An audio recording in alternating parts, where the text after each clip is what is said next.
Hola, buenas tardes. Mi nombre es Adriana Pérez y mis compañeros son Jonathan Carroll y Ronald Selin. Y hoy hablaremos sobre el título C de la norma sismo resistente colombiana y todo lo relacionado con columnas. En el título C del reglamento NSR 10 se define a la columna como un elemento con una relación entre altura y menor dimensión lateral mayor de 3 usado principalmente para resistir carga axial a compresión incluyendo las cargas mayoradas de todos los pisos o cubierta, y el momento máximo debido a cargas mayoradas. Además, encontramos que este elemento no necesita estar de forma vertical, sino que su dirección puede variar en el espacio. En el título C, de la NSR 10, se dice que la diferencia entre una columna y un muro es simplemente el uso que cada uno cumple, y no se debe basar su diferencia en la relación de la altura y las dimensiones de la sección transversal, porque la NSR 10 permite que los muros se diseñen utilizando los principios de diseño de las columnas, y su método empírico. Algunas de las recomendaciones son: 1. Los ductos y tuberías impregnadas en una columna no deben ocupar más del 4% del área de la sección transversal que se utilizó para calcular su resistencia. Y 2. Para construirse vigas principales o losas sobre una columna es necesario que sea una vez que se haya endurecido el concreto del apoyo vertical llegando al punto donde deje de ser plástico. Esta espera es necesaria para evitar la fisuración en la interfase de la losa y el elemento de soporte. Para el concreto construido en sitio, no preesforzado, el recubrimiento especificado para el refuerzo no debe ser menor que 40 milímetros, armadura principal, estribos, espirales. Para el concreto construido en sitio, preesforzado, el recubrimiento especificado para el refuerzo preesforzado y no preesforzado, ductos y accesorios no debe ser menor que 40 milímetros, refuerzo principal, y 25 milímetros, estribos y espirales. Para el concreto prefabricado el recubrimiento especificado para el refuerzo preesforzado y no preesforzado, ductos y accesorios no debe ser menor que 16 milímetros, pero no mayor de 40 milímetros. Las barras longitudinales dobladas por cambio de sección deben cumplir con los siguientes parámetros. 1. La pendiente de la parte inclinada de una barra de este tipo no debe ser superior de 1 a 6 con respecto al eje de la columna. 2. Las barras que estén arriba y debajo de la zona de doblez deben estar paralelas al eje de la columna. 3. En caso de colocarse estribos transversales o espirales se tendrá una distancia no mayor 150 milímetros entre los puntos de doblado. 4. En caso de colocarse estribos transversales o espirales se tendrá una distancia no mayor 150 milímetros entre los puntos de doblado. Y por último, en caso de que la cara de una columna se encuentre desalineada 75 milímetros o más por cambio de la sección, las barras longitudinales no se deben doblar. En cambio, se deben proporcionar espigos empalmados por traslapo con las barras longitudinales contiguas a las caras desalineadas. En las conexiones de los elementos principales de pórticos, vigas y columnas, se debe disponer de confinamiento para los empalmes de refuerzo que continúa, y para el anclaje del refuerzo que termina en las conexiones. Las columnas prefabricadas con un recubrimiento menor de 40 milímetros, las columnas preesforzadas sin barras longitudinales, las columnas de dimensiones menores que las mínimas descritas en la norma, las columnas de concreto con agregado grueso de tamaño pequeño, los muros que trabajan como columnas pueden requerir diseños particulares del refuerzo transversal. Se puede utilizar alambre liso o corrugado de 5,6 milímetros de diámetro o mayor, como estribos o espirales. Si las columnas inusuales se consideran como columnas con espiral, la cuantía volumétrica para la espiral debe cumplir con la parte de la norma C.10.9.3. Para efectos de resistencia. Para columnas con un recubrimiento de 40 milímetros o más, y que tenga un concreto con un FC igual 21 megapascales o más, se utiliza un diámetro mínimo del refuerzo en espiral de 10 milímetros. Si la columna en sus lados no cuenta con vigas o ménsulas, deben colocarse estribos por encima de la terminación de la espiral hasta la parte inferior de la losa, abaco o descolgado cortante. En columnas con capitel, la espiral debe extenderse hasta un nivel en el cual el diámetro o ancho del capitel sea 2 veces el de la columna. Los estribos para elementos sometidos a compresión deben cumplir con que Todas las barras no preesforzadas deben estar confinadas por medio de estribos transversales de por lo menos diámetros número 3. Para barras longitudinales número 10 o menores número 4. En columnas que soportan únicamente uno o dos pisos se permiten estribos de barra número 2. Los estribos deben disponerse de tal forma que no tengan un ángulo mayor interno de 135 grados, y ninguna barra longitudinal debe estar separada a más de 150 milímetros libres de una barra apoyada lateralmente. El espaciamiento vertical de los estribos no debe ser mayor de 16 diámetros de barra longitudinal, 48 diámetros de barra o la menor dimensión del elemento sometido a compresión. En caso de que una viga o ménsula concurran a una columna, desde 4 direcciones, permite colocar el último estribo a no más de 75 milímetros. Cuando se requieran pernos de anclaje en los extremos de las columnas, los pernos deben estar circundados por refuerzo lateral que rodee al menos 4 barras verticales de la columna. Se debe prestar bastante atención a los efectos del flujo plástico y la retracción de columnas en altura, y sobre los procedimientos para incluir en el diseño las fuerzas que resultan de dichos efectos. Las restricciones dadas por retracción y temperatura pueden provocar fuerzas cortantes y momentos en columnas.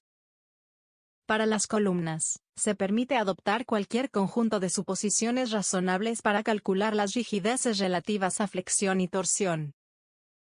En estructuras arriostradas para desplazamiento lateral, los valores relativos de la rigidez son importantes. En este caso, las dos suposiciones más comunes son, utilizar los valores basados en la sección bruta S y, para la columna se utiliza el valor completo.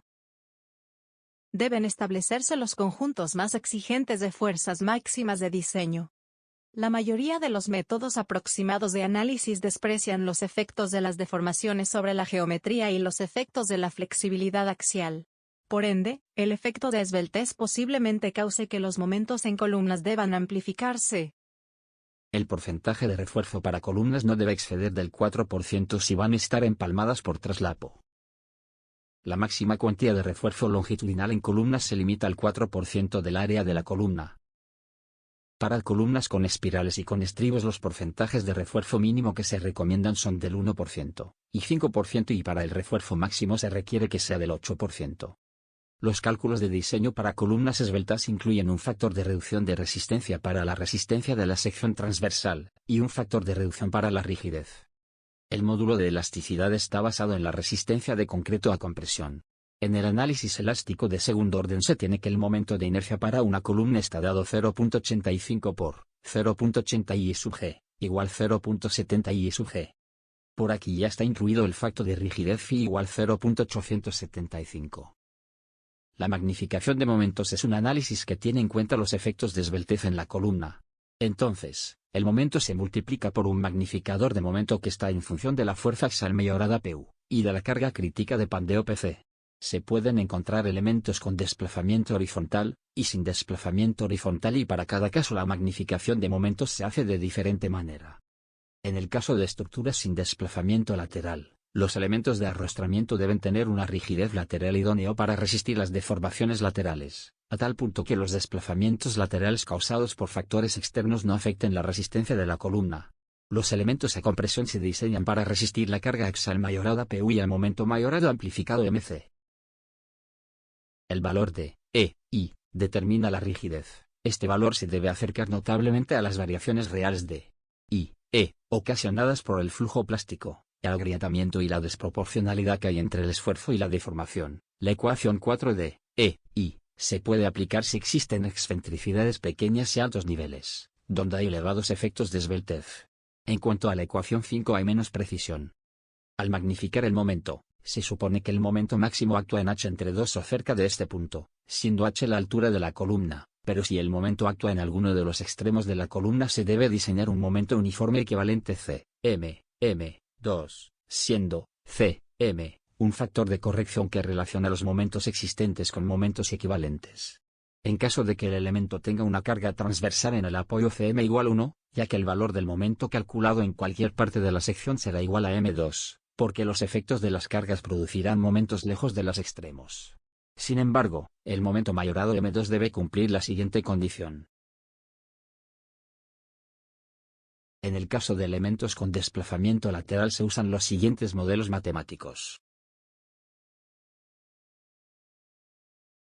En caso de que ΔS sea mayor o igual a 1,5, se calcula con la ecuación 11, la sumatoria PU son las cargas verticales mayoradas en un piso, y sumatoria PC es la suma de las columnas que resisten el desplazamiento lateral en un piso.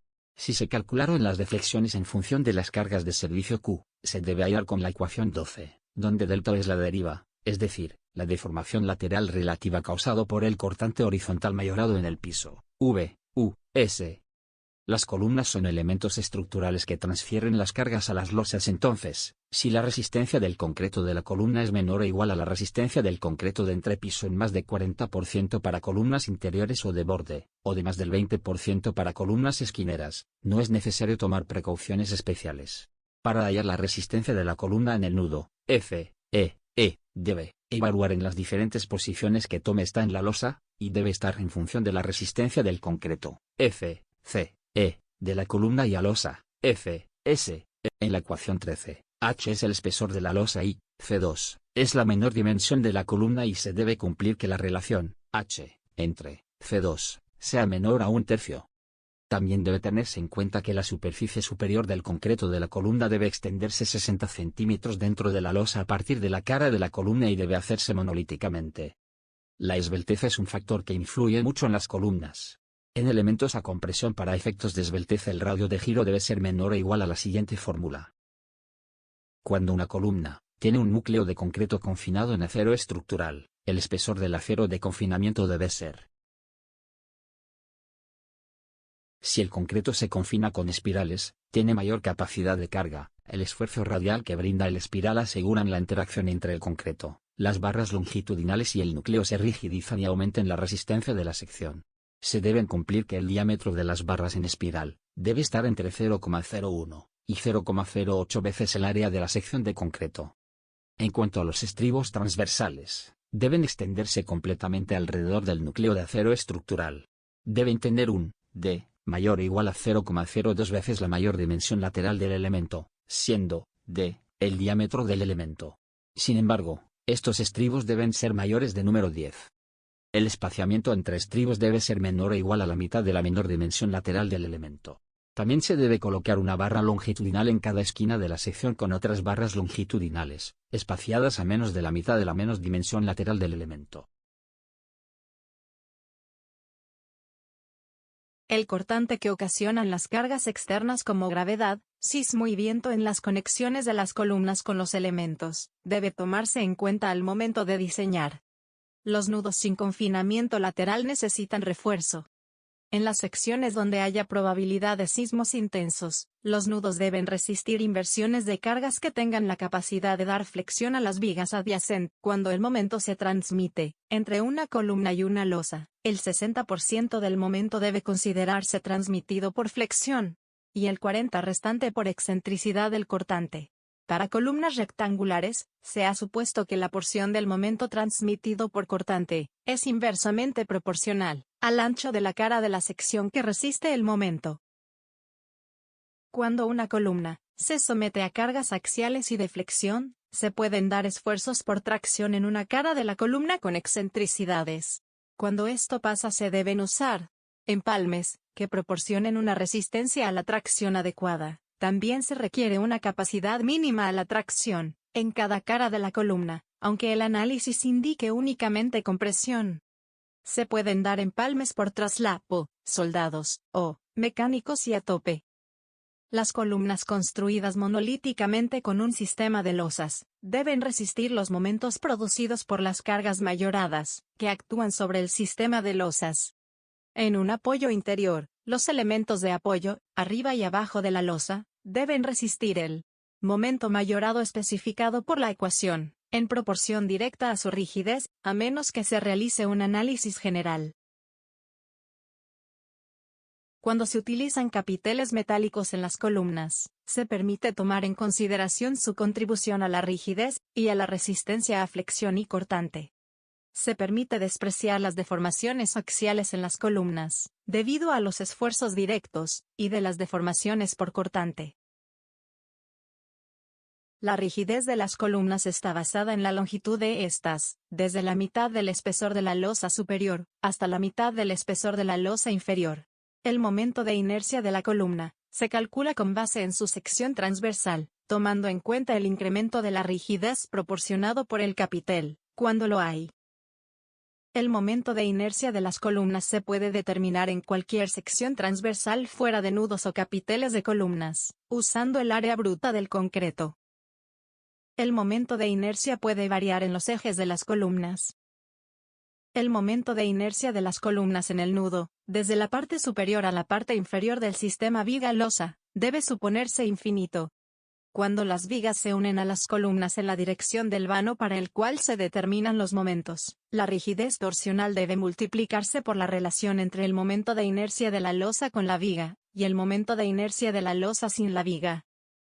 Para la localización de las secciones críticas para momentos, cortantes, y longitud de desarrollo del refuerzo en las zapatas, se permite considerar las columnas o pedestales de concreto de forma circular, o de polígono regular, como elementos cuadrados con la misma área A. La transferencia de fuerzas debe efectuarse mediante apoyo sobre el concreto a fuerza a compresión, y mediante el refuerzo a fuerza de tracción o compresión. En general, que una columna se apoya en una zapata mayor que la columna, la resistencia de aplastamiento debe verificarse en la base de la columna, y en la parte superior de la zapata.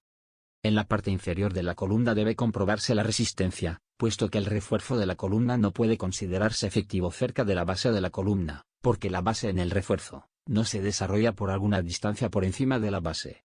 La resistencia al aplastamiento sobre la columna normalmente es de 0.85 por Φ por Fc. La fuerza de compresión que excede a la desarrollada por el esfuerzo de aplastamiento en el concreto de la parte inferior de la base de la columna, o de la parte superior de la zapata, debe ser absorbida por pasadores o por barras longitudinales. O para columnas y pedestales construidos en obra, el área de refuerzo a través de la interfaz no debe ser menor de 0.005 ag, donde ag es el área bruta del elemento soportado.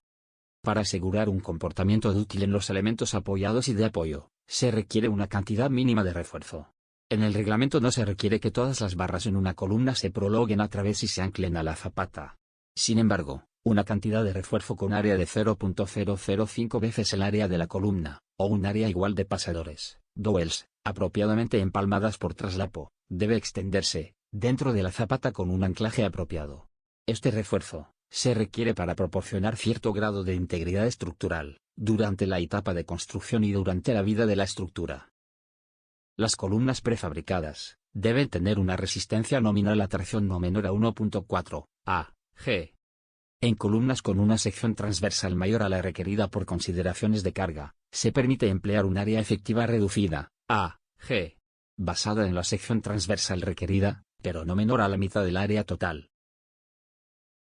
En zonas de momento negativo sobre las columnas de apoyo, el área mínima del refuerzo adherido, AS, en la parte superior de la losa en cada dirección, debe calcularse mediante AS igual 0.00075 AC, donde AC es la mayor área de la sección transversal bruta, de las franjas viga-losa en los dos pórticos equivalentes ortogonales, que se intersectan en la columna en una losa en dos direcciones. El refuerzo adherido requerido por la ecuación AS igual 0.00075 AC debe distribuirse entre líneas que están 1,5 h fuera de las caras opuestas de la columna de apoyo. Deben colocarse por lo menos 4 barras o alambres en cada dirección. El espaciamiento del refuerzo adherido no debe exceder de 300 milímetros. Los elementos con un esfuerzo promedio de compresión en el concreto, debido solamente a la fuerza de preesforzado efectivo, menor que 1.6 megapascales, deben contar con un refuerzo mínimo para columnas de acuerdo con la parte de la norma C7. 10, C10. 9. 1 y C10. 9. 2. Las disposiciones para las columnas tratan de proporcionar tenacidad adicional para resistencia a cortante en columnas, con dimensiones que de otro modo las hubiera hecho más susceptibles a las fallas por cortante bajo fuerzas sísmicas. O las columnas que tengan una altura libre, menor o igual a 5 veces la dimensión, C1, deben diseñarse para cortante de acuerdo con la parte de la norma, C21, 3, 3, o en las secciones críticas para columnas definidas en la parte de la norma C, 11, 11. 1, 2, el cortante en dos direcciones causado por las cargas gravitacionales mayoradas no debe exceder de 0.4 phi, v, c.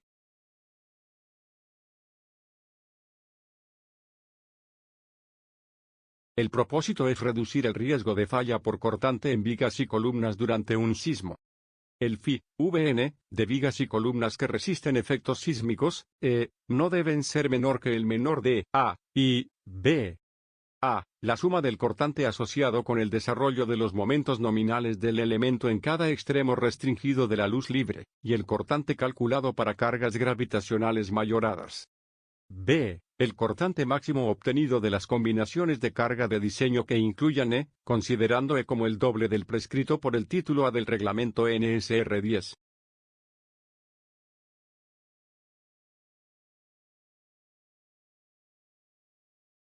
Las columnas en forma de T, C, O, I, pueden tener una dimensión mínima de 0.20 metros, pero su área no puede ser menor de 0,0625 metros cuadrados. La dimensión menor de la sección transversal, medida en una línea recta que pasa a través del centroide geométrico, no debe ser menor de 250 milímetros.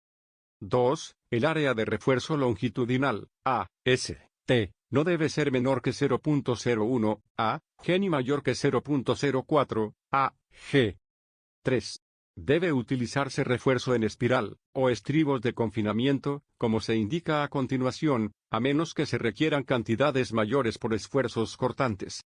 Cuando se utilice refuerzo en espiral debe cumplirse con las siguientes partes de la norma, C21355, cuando se utilicen estribos de confinamiento se debe cumplir con C21356, A, C21311, la sección, C21312, se aplica a todas las columnas, y C21313, se aplica a todas las columnas que soportan elementos rígidos discontinuos.